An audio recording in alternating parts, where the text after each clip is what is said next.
ไม่น่ะไม่มีหรอกอันนี้มันยังบ่ได้มันแดดมันนอนมันแดดแต่ใครถึงว่าอยู่หม่องนี้ซะว่าตะกี้มันเป็นแดดเพิ่นในห้างจากครูบาอาจารย์เพียงเม็ดอยู่ได้ก็คือเขาใกล้เกินเม็ดบ่เขาใกล้เกินเม็ดได้กายเม็ดอยู่ตรงนี้เฮ็ดมันพอดีล่ะพอดีให้มันพาดหัตถบาทนึงกระสอบนึงนั่นแหละคันเฮาเข้าใจนั้นก็บ่ยากเด้อันนี้ก็ได้คือเป็นว่าโยกองจะว่าซึ่งนี่เนาะไม่ออกบอกให้เขามาใกล้พระบ่ใครจะเข้ามาอย่างแต่เจ้าของบาปจักบาปมันเป็นตัวจังได๋บาปบ่มีดอกบาปบาปมันบาปใกล้ก็ได้บางทีเสียเจ้าของว่าท่านเห็นหยังอยู่นั่นนะบาปเป็นสิมันไหนมันนั่นยับเข้ามามันฮ้อนเข้ามาว้าวพอได้นั่นซื่อดอกกุศลฉันโทโลกัสสมิงเพิ่นว่าเฮ็ดจังไดจังได๋สร้างความพอใจเห็นว่าเฮาสวดว่างั้นพาสวดพัทเทกรัตตคาถาบทมันก็ขึ้นนะครับอติตังนานวาขเมยะนัปปติกังเขอนาคตังบุคคลไม่ควรตามคิดถึงสิ่งที่ล่วงไปแล้วด้วยอะไรคืออยู่เพิ่นนี่อยากให้อยู่กับปัจจุบันนี่มันได้นั่นนะทรงให้มันได้นั่นนะเบิ่งแต่ว่าเรื่องเศร้าเรื่องทุกข์เขาก็จะไปส่งโดนหลายแต่ว่าส่วนใหญ่เรื่องทุกข์มันส่งสิโดนความทุกข์นี่มันอยากเอาจักหน่อยมันอยากนั่นมันอยากเป็นอยู่ดิเฮาก็มาฝึกเอานั่นล่ะเพราะว่าที่เพิ่นเตือนไว้ไปเห็นว่าอัจเชวะจิตจะมาตับปังโกชัญญามรณังสุเวความภาคเพียรเป็นจิตที่ต้องทำในวันนี้ใครจะรู้ความตายแม้พรุ่งนี้น่ะนะหิโนสังคลันเตนะมหาเสเนนะมัจจุนาความตายบ่ได้ท่าเด้ข่อยยังเฮ็ดว่าท่านลูกสาวข่อยว่าท่านได้ใหญ่อยู่บ่ทันได้แล้วเฮ็ดอีหยังก็บ่ทันแล้วคือยังยาคู่ยาซ่ากันโอ้ยศาลาบ่ทันแล้วโบสถ์บ่ทันแล้วข่อยบ่ทันตายบางครั้งก็ได้เด้คันอธิษฐานได้คันปฏิบัติได้เด้ว่าอยากสร้างอยากสร้างศาลาให้มันแล้วได้สร้างโบสถ์มันแล้วอธิษฐานเอาถ้ามากันอยากเฮ็ดอยากเฝ้าเฮ็ดดีๆนะมาก็อธิษฐานเฮ็ดเอานั่นนะศาลาแต่ว่าก็สิเฮ็ดไปตามเหตุตามปัจจัยบ่รีบเร่งนั่นนะบ่รีบเร่งบ่ใครนั่นปานใดคอยฝึกเอาสร้างความพอใจให้มันได้มีความพอใจแล้วเฮ็ดหยังก็พอเฮ็ดดิมีจังสิมีความภาคเพียรนี่เฮ็ดก็บ่เมื่อยดิคือเฮาสิเนี่ยเฮาย่างไปนี่ไปเอาไปบันบ่อไปบันบ่อหรือไปบันโคกนี่เนาะเอาไปบันบ่อซะเนาะสิไกลๆเนี่ยจังหน่อย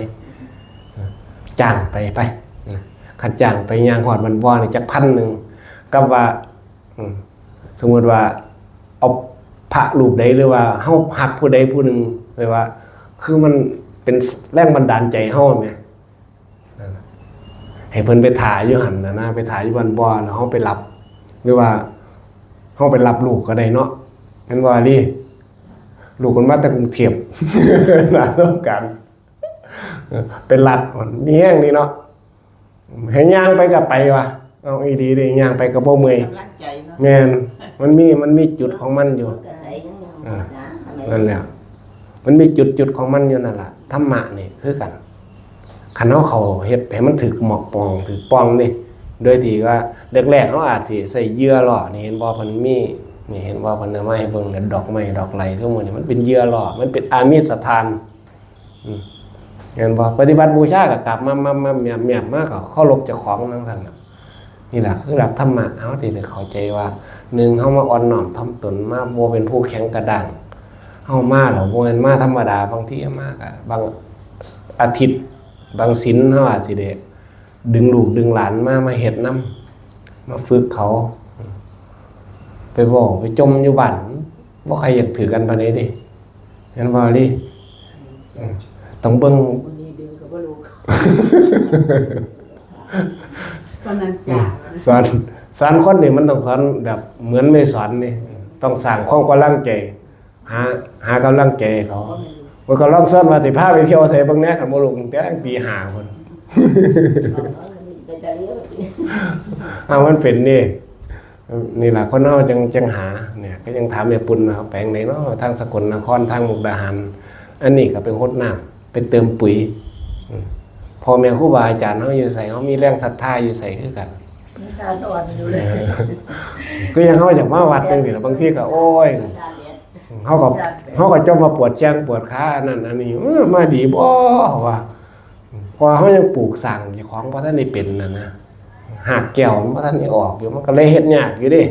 บ่แม่นเฮ็ดง่ายๆปานใดดิสร้างศรัทธาให้มันเกิดแรงบันดาลใจดีอย่างเฮาเฮ็ดจังไดผู้เฒ่าเก่าเขาสอนเรื่องง่ายอยู่เด้เนาะเฮ็ดอันใดให้ใส่ใจอันนั้นเนาะแม่นบ่แม่นอยู่ดิคันผู้ใดเฮ็ดได้เพิ่นว่าคันเป็นพระคือกันเด้คันเรื่องลาภสักการะนี่เฮ็ดได้12ปีเฮ็ดจังไดบิณฑบาตทุกมื้ออย่าหยุดเพิ่นว่าไปทุกมื้อยกเว้นว่ามื้อใดป่วยมื้อใดอาพาธดีๆย่างบิณฑบาตเป็นบาตรบารมีขนาดนี้เขาบ่ป่วยนี่เห็นบ่แม่น เขาบ่ค่อยป่วยนี่ ต้องย่าง12ปีคันได้12ปีลาภสักการะไปใส่กระเบิดเพิ่นว่าแต่ว่าพ่อแม่ครูบาอาจารย์บวชมาหลายพรรษาสำนักพระรูปใดที่เพิ่นยังขยันยังและอีกอย่างหนึ่งการยังไปบิณฑบาตนี่มันได้หลายอย่างนี่หนึ่งร่างกายก็แข็งแรงสองก็สอนจิตสอนใจแต่พระไม่ตะกี้เนาะครูบาอาจารย์ก็ว่าย่ำอุ้มบาตรไปนี่ก็คือยังแม่เจ้าน่ะเจ้าอยู่ในนั้นน่ะอยู่ในบาตรนั่นน่ะ อุ้มย่างกันมันระมัดระวังเนี่ยบาตรสมัยสมือมันบ่แม่นบาตรอันนั้นเนาะมันบ่แม่นบาตรดินเนาะบาตรดินก็โตแตกปุ๊พุ่นแล้วก็แล้วเท่านั้นน่ะยายเป็นอาทิตย์เป็นพุ่นละครึ่งเดือนพุ่นแล้วจังสิได้หาบาตรใหม่มาใส่กินได้หรือไอ้ซุมื้อนี่บาตรเล็กเนาะ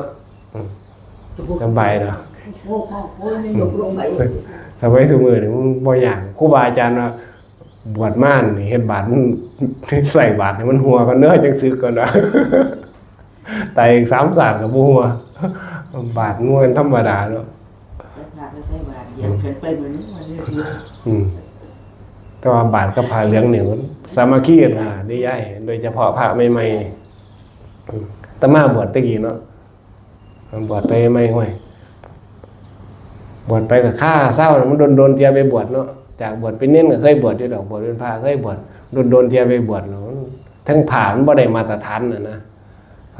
ผ่ายังก็ไปคล้องไปก้อนน่ะนะมันผ่าหลายน่ะนะมันอุญุอัญญะไปน้ำนายเหมือนงั้นไปบิณฑบาตห้วยผ่าสบงรุดหน่อยย่ายกับมหัดวัดนึงบ่ฮู้ยามมาหื้อผ่า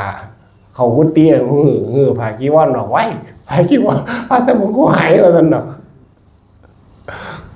มันลืมข้าวน่ะนะมันมีแต่เฮ็ดมันคุ้มตั้งแต่เบิ่งเรื่องบาตรน่ะย่านบาตรมันหลุดจริงๆแล้วบาตรนี่เพิ่นบ่ใครใส่เสื้อใส่หยังให้อุ้มเอาแต่ซุมื้อมันก็ความสะดวกสบายเนาะมายุคสมัยเทคโนโลยีสมัยซุมื้อแต่ว่าเพิ่นก็ว่าพยายามฝึกใจเจ้าของให้มันเป็นนี่ฝึกใจเจ้าของใส่มันเป็นต่อสู้กับตัวนี้ล่ะเฮ็ดธรรมโมโลยีให้มันตามให้มันตามเทคโนโลยีมันทันนำแน่ยุคซุมื้อนี่ครูบาอาจารย์เริ่มสิน้อยลงแล้วเด้พอหยังพอเทคโนโลยีมีการสื่อสารมันง่ายเมื่อมันมีครูอยู่ทั่วๆไปนั่นน่ะจริงๆแล้วคันเฮาเข้าใจกันเฮาเคยฝึกปฏิบัติมาจริงๆครูในตัวตนเฮาก็มีดิมีหยังแน่ตาหูจมูกลิ้นกายใจนี่อันนี้เป็นครูติดตัวเฮามาดิเราเพิ่นถามตรงตอบตรงว่าถามตรงตอบตรงเบิดเท่านั้นคันเบิ่งรูปบางสิเพิ่นก็บ่ได้ว่ารูปงามรูปขี้ไร่ดิแม่นบ่อาลีสังเกตเบิ่งเด็กน้อยเบิ่งเขาก็บ่ได้ขี้เดียดนี่หยังจักอย่างนี่ล่ะแม่นบ่มันเฮาก็แอะเฮาว่าเด้เพราะว่าเฮามาเรียนรู้แล้วเฮามีสัญญามีหยังก็รวมทั้งหมดน่ะมันอยู่ในกองขันนั่นน่ะขอให้เฮาคันมีเคารพครูซึ่งเพิ่นบอกว่าเฮาให้เฮามาเรียนเข้าใจเรื่องครูที่เฮามีอยู่นี่ล่ะมีตาหูจมูกลิ้นกายใจสิ่งที่มีอยู่นี่มาเรียนให้เข้าใจเบิ่งยากอยู่เด้เบิ่งเรื่องพวกมื้อนี้คือสิเข้าใจถึงบ่เข้าใจเพราะว่ากำลังมันบ่ค่อยถึงบางทีตัณหาพวกมื้อนี้กำลังมันแรงเวียงมันสูงเนาะแม่นบ่แรงเวียงของตัณหาความทะยานอยากหยังต่างๆนี่เฮาดึงไปทางอื่นเบิดนี่ล่ะกว่าสิมีวันพระวันศีลได้นี่กว่าสิมีผู้มีกุศลฉันโทโลกัสสิมิงนี่มีความพอใจที่จะมาฝึกหัดพัฒนาเจ้าของนี่เริ่มหลายเริ่มออกหลายแล้วเดี๋ยวนี้ออกไล่พร้อมแม่นบ่มีอยู่ดิออกไล่หรือออกหลาย กันว่าส่วนกันไปโอ้ยไปย่างอ้อมเอียงกันเพิ่นมีรถแห่รถหยังโอ้ยแตกสวดๆเนาะยายเอิ้นง่ายขนาดเนาะอันนี้ก็ได้เอาก็เฮ็ดเอาเฮาคอยฝึกคอยหยังเอานั่นน่ะยายจังว่าเขาพรรษานี่กันมีโอกาสแล้วพากันเข้ามาพรรษานี่อย่างไอ้สมาทานศีลอุโบสถเนี่ยพากันรักษาแต่ศีล5หลายเฮ็ดฝึกมาพากันมาเฝ้าอยู่วัดลองเบิ่งมานอนเฝ้าอยู่วัดมัดนั่นปานนั้นว่าตีเองแต่พระดิอุ้ยสายอยู่วัดซื่อๆดอกคนยังว่าอยู่ สายนอนกินของแล้วนอนเว้นซื่อๆดอกแต่ปานนั้นหาผู้บวชยากอยู่เด้น้อยใหญ่ก็ลองมาเสียสละมาลองเบิ่งเฮ็ดขอบให้มันมีขอบมีเขตน่ะคนโน้นเพิ่นเฮ็ดอุบายไว้ผู้เฒ่าเก่านี่เด็กน้อยเกิดมาเนาะเพิ่นก็เอาเด็กน้อยมาถิ่มใส่กระดงนั่นน่ะเพิ่นว่าชีวิตเฮ็ดให้มันมีขอบมีเขตนั้นมันแน่เพิ่นว่ามีศีลมีธรรมไว้สิกินข้าวกินหยังจังซี่ล่ะผู้เฒ่าเพียงคือมักจมเหงื่อดิผู้เฒ่าเพียงคือมักจมใส่ผ้าขาวฮะอ่านออกบ่ ตอนนี้น้อยจับ บ่แม่นดิเขาเจ้าว่าให้กินศีลกินธรรมพาหัวจิตหัวใจลงไปกลืนคนงามคนดีลงไปก่อนน่ะนะจังกินข้าวพาหัวจิตหัวใจได้แม่เพิ่นสมัยซุมื้อมันก็ครับอีหยังน่ะเหรอมันมีร้านค้าหลายเนาะเจ้าไปจมดูเขาบ่กินน้ำเหรอ ก็ยังว่าซุมื้อนี้มันเกิดโลกโซเชียลยังไม่ออกก็ได้มากินกับโทรศัพท์นี่ล่ะหันหน้าใส่โทรศัพท์นั่งกินมาได้ค่ะเด้อมากินจำแจ่วนำกันมากินป่น กินนั่นกินนี่กันไปก็ได้อรรถรสไปอีกแบบนึงนะได้รูปแบบไปอีกแบบนึงขโมทนาบุญนำญาติโยมเว้ากันมื้อละเล็กมื้อละน้อยซื่อดอกสะกิดเตือนใจพอได้สร้างความพอใจก็บุญนั้นใดที่มีก็ขอคุณพระศรีรัตนตรัย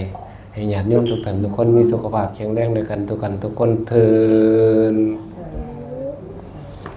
ต่อไปล่ะมีน้ำก่อนเอาน้ำมากรวดน้ำรับพร